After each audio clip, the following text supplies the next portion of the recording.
bad air quality smoke warning today. It looks okay, just from the ground anyways. We'll see when you get the air view. I read some interesting stuff today. I guess with the recent news of Amazon getting a waiver from the FAA to fly their drones for delivery and stuff like that, I guess Walmart's in the game. It says Walmart now piloting on-demand drone delivery with Flytrex. Years ago, our founder Sam Walton famously said, "I've always been driven to buck the system, to innovate, to take things beyond what they've been." It remains a guiding principle at Walmart to this date. From being an early pioneer of universal barcodes and electronic scanning cash registers to our work on the autonomous vehicle delivery, we're working to understand how these technologies can impact the future of our business and help us better serve our customers. Kind of an interesting statement. I've always been driven to buck the system. So what's interesting about this announcement is, like with the Amazon, they may have a waiver and all that, but they still have to abide by a lot of what the recreational people do. So how are you going to deliver this package in terms of dropping something off in the sky? Well, this one here, they actually show videos, and it says here, the pilot launches today in Fayetteville, North Carolina, and focuses on delivering select grocery and household essential items from Walmart stores using Flytrex automated drones.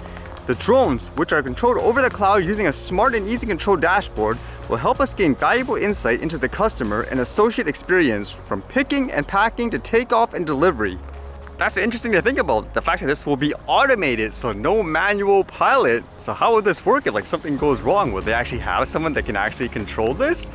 This will be the way of the future. I don't think they'll be delivering things like watermelon anytime soon. I would imagine too, it's because of all this pandemic stuff where a lot of people are kind of rushing to integrate this type of solution in as quick as possible as well.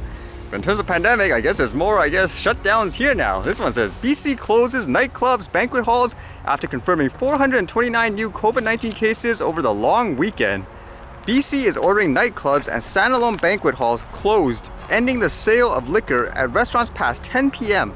and telling venues to reduce the volume from music or other sources to conversational levels as cases of COVID-19 continue to spike in the province. So more places getting closed down still, although it does make me wonder because with this saying the cases are gone up, if you guys remember too, I think this was pretty common sense where it's going to go up because for some reason, as I said, a lot more people were getting tested. So naturally you would have more cases, so to speak. So it's so much confusion over the information I think nowadays with this stuff. In terms of information confusion, I think this was the perfect example of this with this story. Like first you read this title, it says, WestJet says it canceled a Calgary to Toronto flight because passengers refuse to comply with mask policy. Like if you read that, you would assume, okay, it's just people refusing, again, to wear the mask, like just kick them out.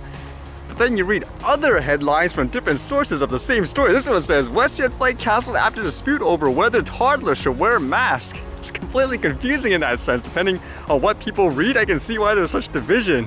So I think it's easier just to go to the source. So apparently there was someone who went on an airplane and they're trying to fly on it.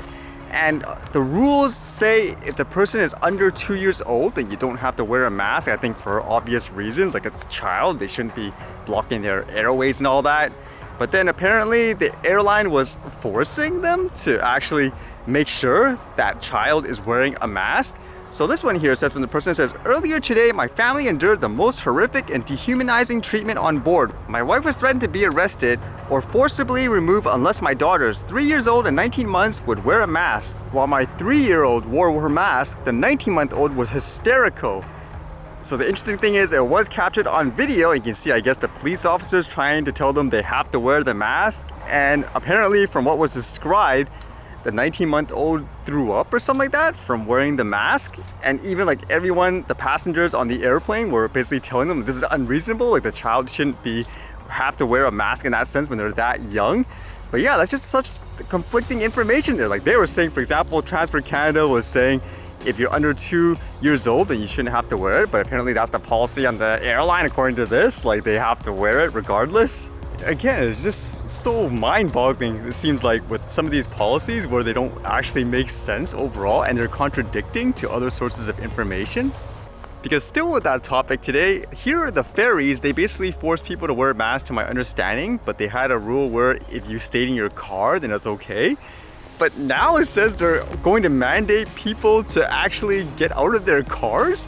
It says here, starting September 30th, passengers will no longer be able to stay in their vehicles on enclosed vehicle decks.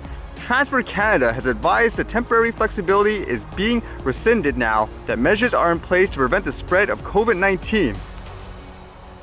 That doesn't make sense to me. Isn't it safer that people are inside the car where you're isolated from everyone else? How does it make sense to force them to go outside to a deck? Okay, now you're around like other people, wear a mask, like, or whatever, like that's safer? Like, doesn't make sense. And it's mandated by Transport Canada? Is the person in charge lost in space or something like that? Like, what's going on? Is he from another planet? Even some people ask here, says, is this roundabout way to enforce essential travel only? What about truck drivers who may be coming through the US? And their official response is, if loaded on the lower car deck, per Transport Canada, all customers are now required to go upstairs while in the passenger areas. Physical distancing is to be maintained and masks are required. Who can explain this logically to me? People in their car or wherever, all sealed up, they're isolated from everyone else. Nope, we're forcing you to come up into like this deck with everyone else now and wear a mask. That doesn't make sense to me. It's so contradicting, like the information, like they're not consistent with what's out there. And just out of curiosity, what does like the World Health Organization say about, I guess, children wearing masks? And it says here, WHO advises that people always consult and abide by local authorities on recommended practices in their area. And this is their advice for children. Aged 5 years and under should not be required to wear masks. This is based on the safety and overall interest of the child and the capacity to appropriately use a mask with minimal assistance. And whoever watches this in the way far future is going to have so much interesting material to look at on how people responded to this and who was right at the end of the day, so to speak, on how to handle this, quote, pandemic.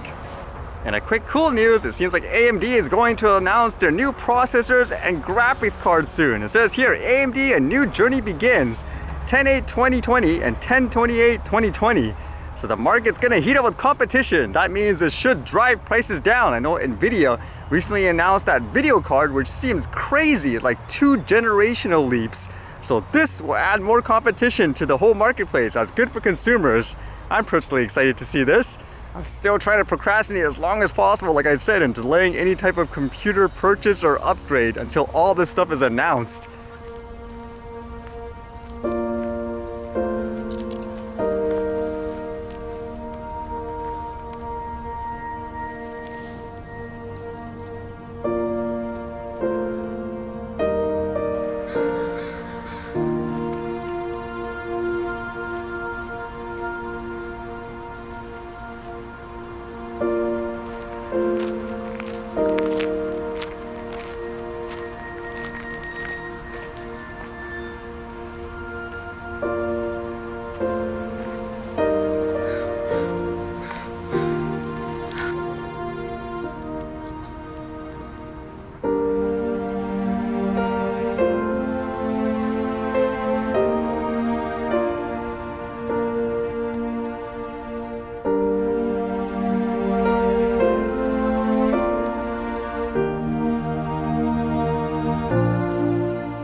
Alright, see you guys later.